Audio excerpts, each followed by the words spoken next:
Good evening, dear friend. My name is Joanna Ke.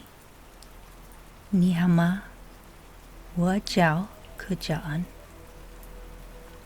I'm honored to join you this evening to help you settle, help you relax, and bring you some comfort as you prepare for a restful, deep sleep. Tonight, we have a very special story that's dear to my heart, the fable of the goddess in the moon and the origin of the moon festival. I know it's been a long day, and you've been working so very hard. So to begin, we'll do some guided, conscious breathing before our story for the evening. So right now, go ahead and take a deep breath in and slowly exhale. Conscious breathing helps your body move into rest. I will count to 4. You will inhale for 4 seconds. Hold for 4 seconds, then exhale for 4 seconds, and finally hold for another 4 seconds. You may have heard of this as box breathing, but I love to think of it as conscious breathing. It's a powerful way to calm your body and calm your mind. We will do 3 rounds of conscious breathing. You can close your eyes now if you're in a place to do that. And if you're not, you can just consciously breathe along with your eyes open while I count. Let's begin. Inhale, 1, 2, 3, 4, and hold for 1, 2, 3, 4. Exhale, 1, 2, 3, 4, and hold 1, 2, 3, 4. Wonderful. Let's do another round. Inhale, 1, 2, 3, 4, and hold 1, 2, 3, 4. Exhale, 1, 2, 3, 4, and hold 1, 2, 3, 4. One last round. Inhale, 1, 2, 3, 4. Hold 1, 2, 3, 4. Exhale, 1, 2, 3, 4. Hold 1, 2, 3, 4. Beautiful.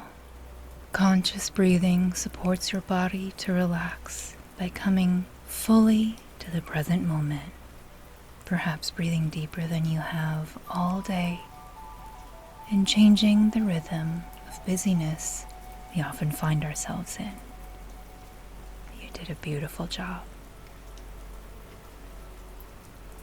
For our story this evening, I'm delighted to share with you the legend of Chang'e, the Chinese moon goddess. A bit of backstory and a personal anecdote before our story begins. The Moon Festival, also known as the Mid-Autumn Festival, is celebrated widely in East Asian cultures on the 15th day of the 8th month of the lunar calendar. Its origin is traced back to the myth of the moon goddess. I'm Taiwanese, and for as long as I can remember, my family has celebrated the Moon Festival.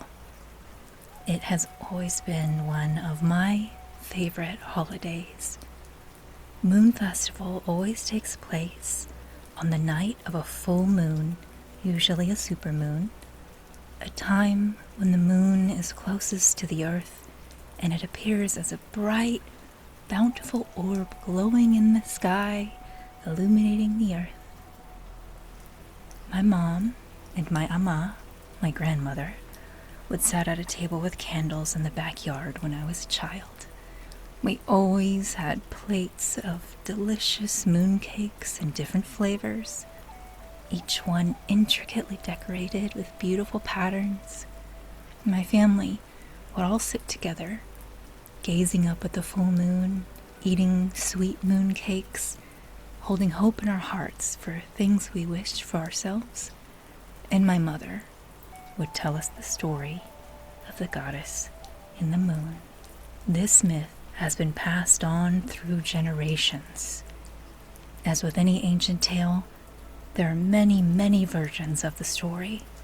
I created this version just for you to help you relax and find restful sleep. And I would like to dedicate this story to my mother and my ama. This is the folktale of Chang'e, the goddess in the moon. Many, many years ago, the earth had 10 suns. They circled the earth in succession. Sometimes 9 suns hung high in the sky all at once. Life was difficult. Farmers tended their crops every hour of every day, providing water and shade for their tender plants that would burn too easily under the fierce blaze of Earth's many suns. Life was not always this way. Earth once had only one sun, but the Jade Emperor's 9 male children were devious and rebellious. They stole food, robbed the kingdom's treasury, and abused the people however they pleased, saying they were royalty and could do no wrong.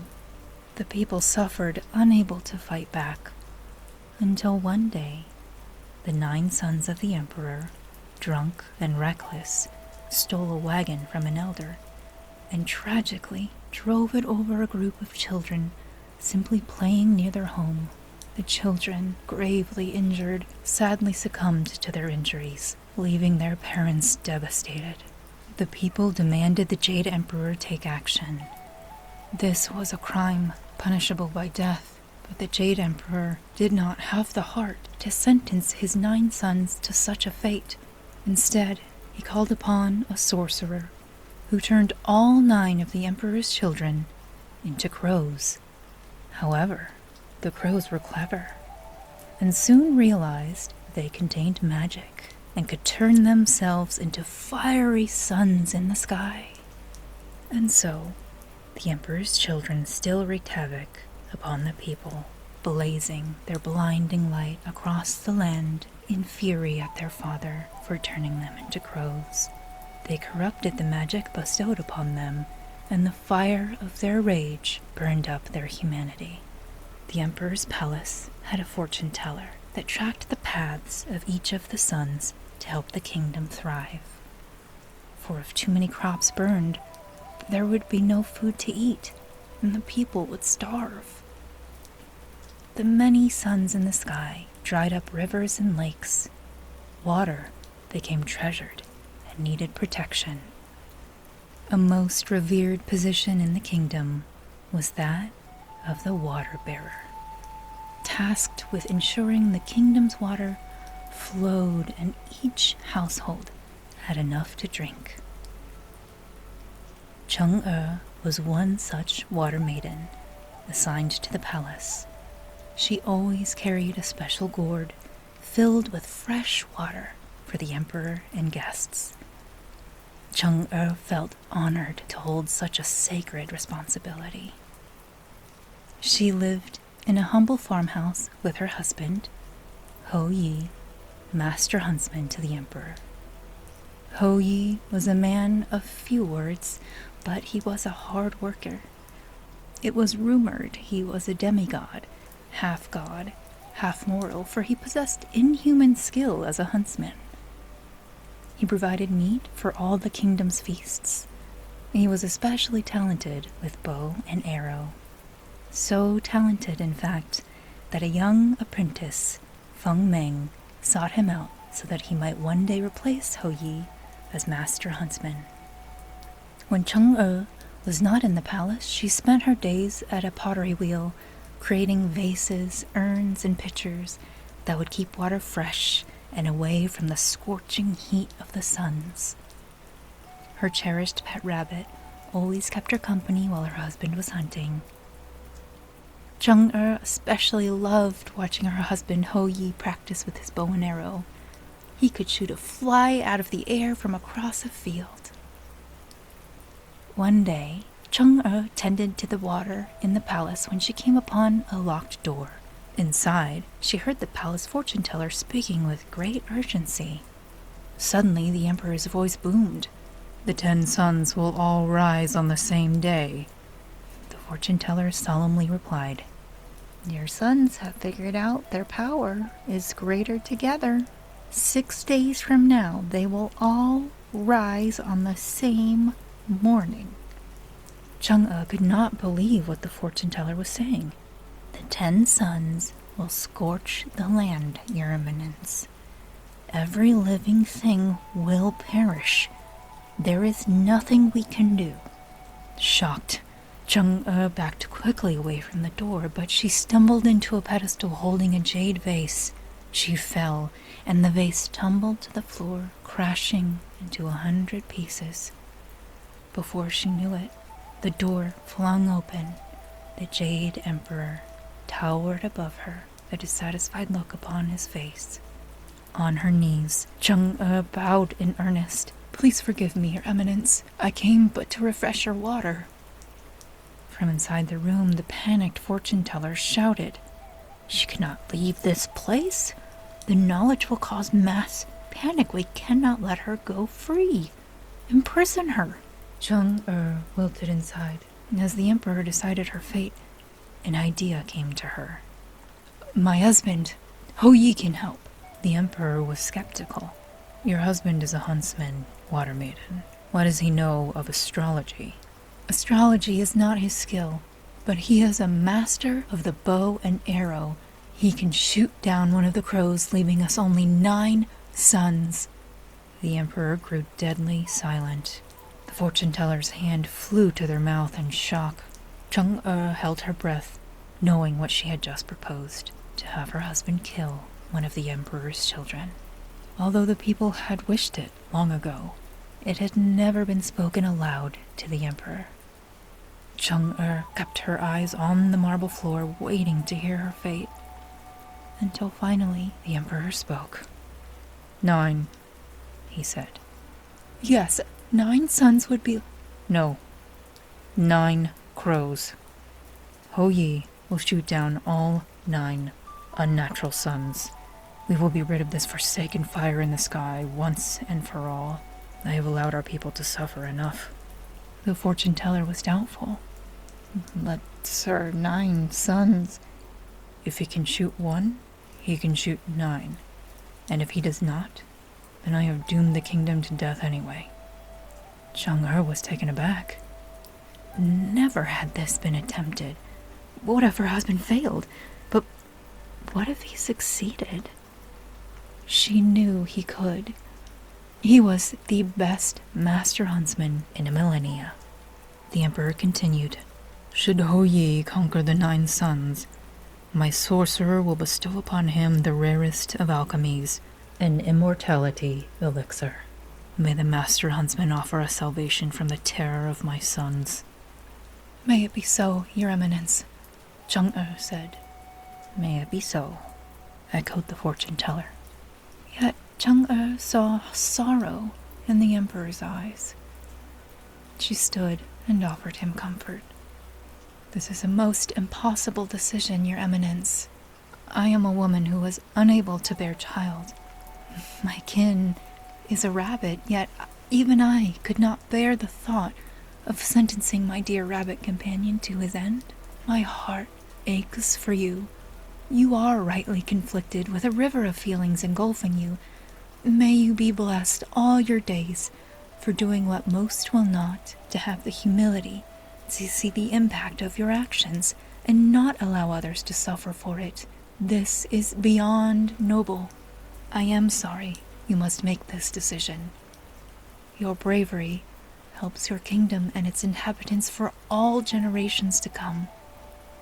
The emperor softened. "My gratitude is with you, Water Maiden, for having the courage to speak the truth to me, so that I may draw upon your courage. Now, go prepare Hou Yi. May he do what I could not. Our fate is in his hands now."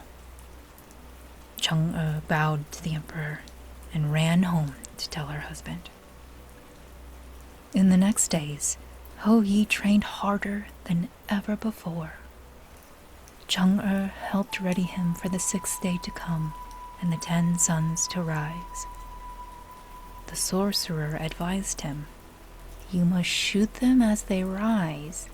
They are still just crows upon waking, but once they reach the heavens, they transform into suns, and their sunlight will be too blinding for you to see to shoot them."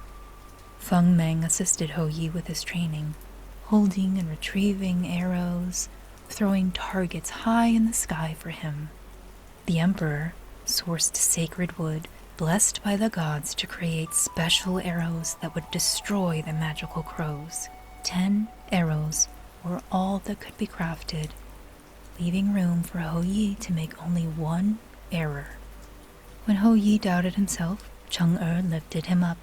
She provided her husband with fresh water, preparing him for the intense heat, and offering him a key ingredient for his task: unwavering devotion. "We are in this together, my love. All you can do is your best, and that is the best for me. I am by your side, whatever is to come," she assured him. As each day passed, Chang'e saw Hou Yi's aim grow sharper, his skill become stronger. Yet she also noticed a curious shift in Feng Meng. With each passing day, Feng Meng became more stoic. When the emperor visited on the 5th day, he praised Hou Yi and Chang'e for their efforts. Yet Feng Meng stalked away. It was then that Chang'e felt jealousy poisoning Feng Meng's heart. Finally, the 6th day came. Before the break of dawn, under the cover of dark, Chang'e accompanied her husband to a large open field. She carried her water gourd, offering refreshment to those they passed. The field had been cleared of all obstructions to give Hou Yi a clear path for his arrows. The emperor, fortune-teller, sorcerer, and people from far and wide came to watch Hou Yi at a distance, praying for a miracle. "Remember, the suns will rise one by one, quickly," the fortune-teller advised Hou Yi as Feng Meng loaded the special arrows into his quiver, removing his normal hunting arrows. Feng Meng stepped back, but Hou Yi stopped him. "My hunting arrows?" Feng Meng was confused. "But these will not stop. They are for hunting, and today I hunt," interrupted Hou Yi. Feng Meng's eyes darted to the emperor, who watched the interaction. Masking his annoyance, Feng Meng obediently put the hunting arrows back in Hou Yi's quiver. Chang'e stepped forward and took Hou Yi's hand. He raised his head to look her in the eyes. "Whatever is to come, you are mine, and I am yours. I am so proud of you." Hou Yi breathed away tension with that. "I love you, my wife." She gave him a drink of sacred water from her pitcher. "I love you. I will be right here when you are done." From behind her, the emperor spoke. "We are all with you, Hou Yi, master huntsman, savior of the 9 suns." Hou Yi bowed to the emperor, then gave Chang'e's hand a squeeze, before breaking free from the crowd and making his way to the center of the field. There he waited, bow and arrow at the ready, scanning the horizon for the first sunbeams to arrive. indicating the crows had woken. Chang'e gripped her water gourd, tensely waiting with the crowd. Beside her, Feng Meng clenched his jaw tightly. Around her, the crowd whispered prayers to the gods. Chang'e closed her eyes and said a silent prayer of her own. With her eyes still closed, she heard a cheer rise up from around her. She snapped her eyes open and watched as 3 crows fell from the sky. No sooner had they fallen when 2 more crows began to circle Hou Yi in the field, aware of his presence. With deft skill, Hou Yi tracked the 2 crows. They cawed in anger at him, diving down to attack. He shot an arrow, just grazing one of them. "He missed! He can make no more mistakes or we are doomed," declared Feng Meng. The crowd began to rumble with panic. "This is a disgrace," the emperor growled. "Your Eminence, those are his hunting arrows," Chang'e proudly declared. "He's distracting them to keep them from rising to the heavens and transforming into suns." Indeed, they watched as Hou Yi purposely missed with his hunting arrows, drawing the crows closer to him. A 3rd and 4th crow joined the attack, circling, diving, attempting to dispatch the master archer by getting ever closer to him. The emperor, pleased, stood up straighter. "Very clever." His words put the people at ease. Hou Yi, eyeing the crows closing in on him in a coordinated attack, quickly switched to his special arrows. With inhuman speed, he shot all 4 out of the sky in quick succession. The people cheered. Chang'e smiled and met eyes with the emperor. He nodded at her. 2 crows left. By this time, Earth's original sun began to rise, making it harder for Hou Yi to see the sunbeams that emanated from the 2 remaining crows. Suddenly, Hou Yi heard rustling from his right, just in time to dodge an attack from a large crow.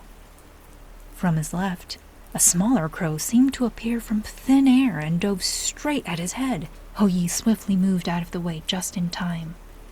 Though he looked for the crows in the sky, he could not see them. "They're using their magic against him," proclaimed the fortune-teller. Chang'e's heart sank. This was not anything Hou Yi trained for. "There is still hope," said the fortune-teller. "Their rage is crude. They cannot channel the magic as they wish with such crudeness." Hou Yi couldn't believe his eyes as he saw the crows blinking in and out of invisibility in the sky. One moment, the large one was above his head. The next, it was across the field. Yet that's when he spotted it, a shimmering in the sky that indicated where each crow would manifest next. Instead of watching where they were, he looked to where they would appear. Hou Yi took aim at a shimmering patch in the sky.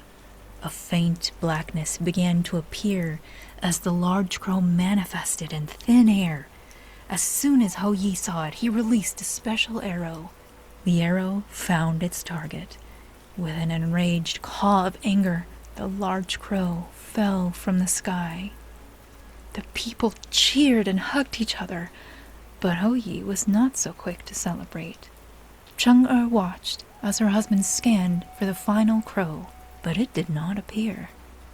There was no sign of it until unnatural sun rays began beaming from the sky. The last crow had made it to the heavens. The people gasped.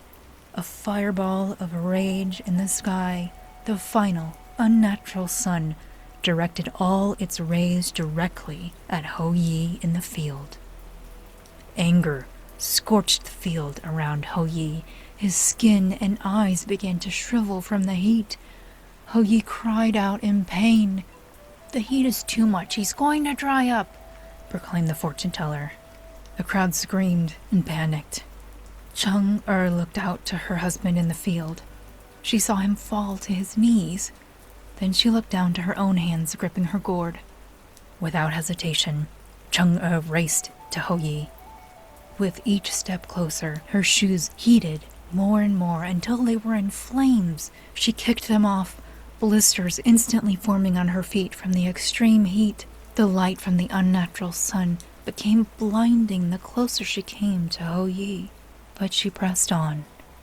In excruciating pain, she found herself just steps from her husband. "Ho Yi!" she shouted to let him know she was near. "Chang'e, I cannot see." She sent a prayer up to the gods as she reached out to find him. "Put your head back, my love." He did as instructed. Chang'e opened her water gourd and poured the last of her water over Ho Yi's eyes. Miraculously, the water counteracted the intense heat and restored Ho Yi's eyesight. He could see the faint crow at the center of the fireball above them. Ho Yi swiftly took up his bow and shot a special arrow directly into the ninth crow, the last unnatural blazing sun. Chang'e watched her husband loose the final arrow, and as the sun rays began to dissipate, she lost consciousness. Chang'e woke with a start. Was she still in the field? Where is Ho Yi? Is he okay? "Ho Yi!" she shouted as she sat up, but immediately found herself in terrible pain. She laid back down. She lay in her own bed at home, but it was different. Gifts of thanks filled the room. Her legs and feet were bandaged from the severe burns from the ninth sun. She was unable to walk. Through the window, she saw a single sun hanging in the sky. Rustling startled Chang'e. Her pet rabbit hopped up on the bed and stared at her. Chang'e laughed. She took her pet rabbit in her arms and gave it many kisses, thanking the gods for Ho Yi's victory. "Ho Yi!" she called for her husband when she noticed a note at her bedside, held down with a small ceramic vial. She read the note from Ho Yi. "My love, please rest.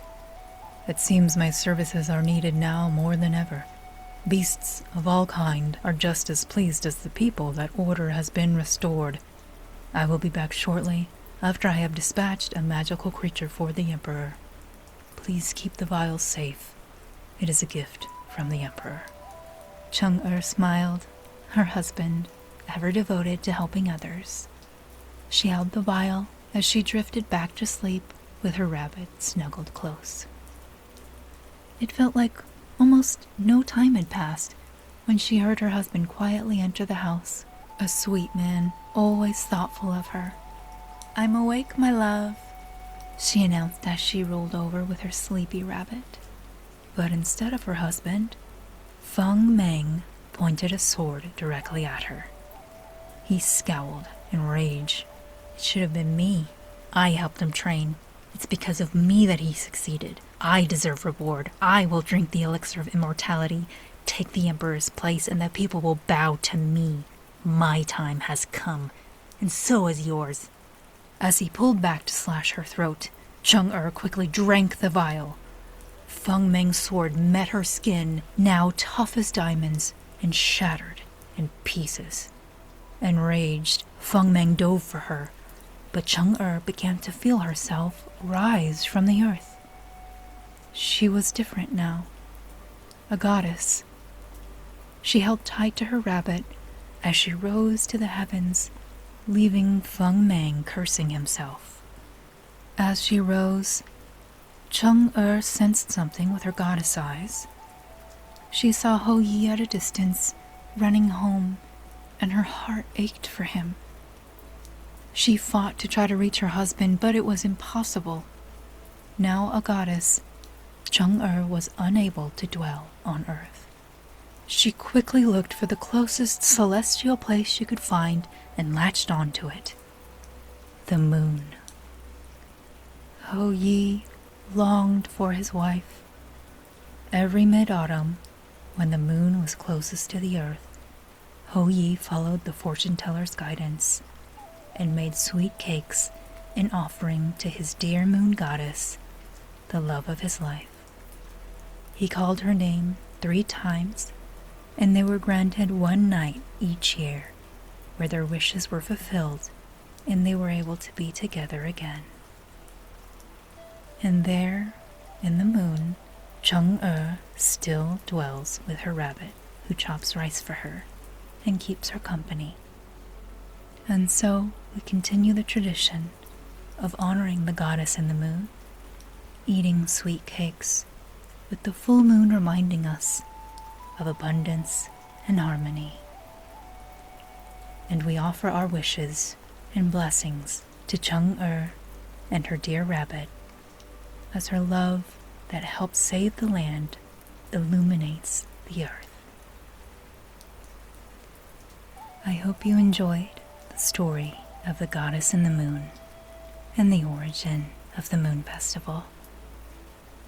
Thank you for letting me take you on a journey. I wish you a restful, deep, refreshing sleep. I send you all my love. Good night.